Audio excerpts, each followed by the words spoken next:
Alright, this is the 7th and final key position, and it should be pretty simple since all black is doing is forcing white's king into the corner, and that's going to occur after 5 moves.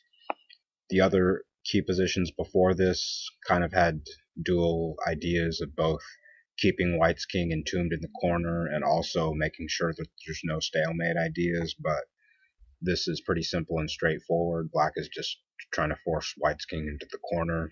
If black tries activating the king first, controlling e3 so there's no check here, and threatening checkmate here, white draws with king to b1, and now black doesn't have any forcing moves at all. Like if rook b3 check, then this rook has threats against black's king if black tries to defend anything, and now black's pieces are very horribly coordinated. And if knight c3 check, then the king advances to the second rank, and now black doesn't have anything forcing. So the problem is that white's king can access the second rank. First, black needs to activate the rook and control the second rank with tempo. So after king to d2 defending the rook, black controls the second rank with tempo.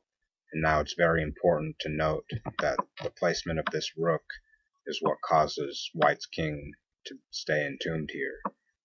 And now if king to d1, then its rook's path to check is obstructed, so black could advance, and now white doesn't have any checks at all here, so there's nothing stopping black from mating. White needs to play king to c1, and now after king to d3, white has one check, and if king to b1, black's mating with knight c3 check, so rook to d1 check, and now black's threatening checkmate, so now king to b1, and now key position number 6 is reached, since if king to c1, then black gains another tempo and just reaches a second side block formation. So black forces key position number 6 pretty easily from here. So that's it for key position number 7. You've mastered the whole endgame. Alright, so review of the entire endgame.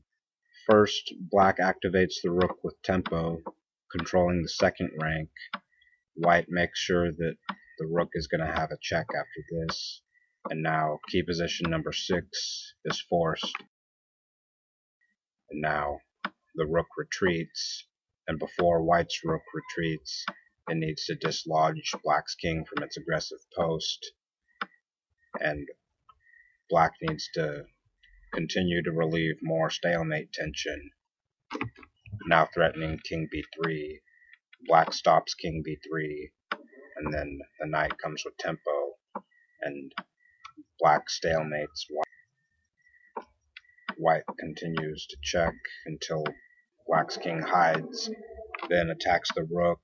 The rook makes way for the knight to block. The rook comes to threaten another check, and now white's king finally has to come out of the corner in order to avoid a quicker loss. Black has to retreat the rook, and now the second back block formation is reached, where the rook can be driven into the center, where the knight can improve its location. So after Zugzwang, the rook is driven to the center, and now key position number 1, where the knight attacks from a very aggressive post, and now black wins very quickly here.